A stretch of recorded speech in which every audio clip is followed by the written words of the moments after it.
கோவிலுக்கு போறோம். கோவிலுக்கு போற உடனே கர்ப்பகிரகம் இருக்குது. கர்ப்பகிரகத்துக்கு முன்னாடி 2 பேர் இருக்காங்க. எல்லா கோயிலையும் போய் பாத்தீங்கன்னா சக்தி கோயிலா இருந்தாலும் சிவன் கோயிலா இருந்தாலும் பெருமாள் கோயிலா இருந்தாலும் 2 பேர் நிற்பாங்க. எதிரொலியா இருக்கிறாங்களா பாத்துக்கிறீங்களா? ஏன் அது வச்சாங்க? தண்டத்தை வச்சுக்கினே வச்சாங்க. தண்டாயுதத்தை வச்சுக்கின்னு 2 பேர் காவலாளர்கள் இருப்பாங்க. அவர்களுக்கு பேர் என்ன?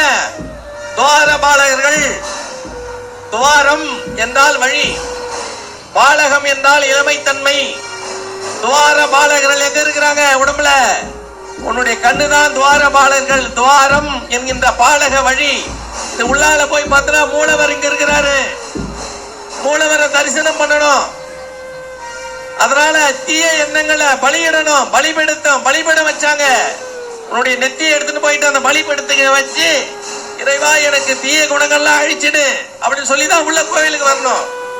கொடிமரத்தான் இருந்து எனக்கு நல்ல உயிர் சக்தியை கொடு, நல்ல ஆற்றலை கொடு, நல்ல அறிவை கொடு, நல்ல அன்பை கொடு அப்படின்னு கொடிமரத்துல ஓங்கி ஒழிக்கணும்.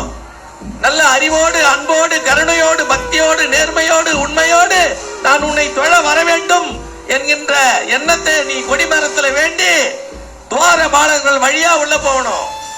உள்ள போனா உனக்கு திருவரை தரிசனம், உனக்கு புருவமத்தி தரிசனம், மூலவர் இருக்கக்கூடிய இடம். அதனால்தான் இந்த இடத்துக்கு நீ போனோம்னா இந்த உடம்பதான் கோவிலா கட்டி காமிச்சாங்க. உள்ளம் பெரும் கோவில் ஊனுடம்பு ஆலயம், பள்ளல் பிரானாருக்கு வாய் கோபுர வாசல், தெல்ல தெளிந்தார்க்கு ஜீவன் சிவலிங்கம்,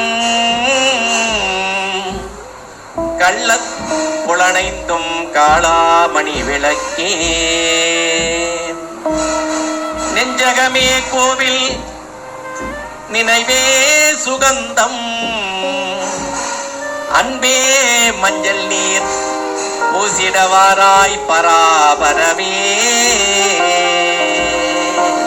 உன்னுடைய நெஞ்சகமே கோயில். நெஞ்சத்துக்கு உள்ளார ஒரு அகம் இருக்குது. நெஞ்சகம், உள்ளகம், உள்ளத்துக்கு உள்ளார ஒரு அகம் இருக்குது. உள்ளகம், நெஞ்சகம் இதெல்லாம் கோவிலா இருக்குது. உன்னுடைய நினைவே சுகந்தமா இருக்குது.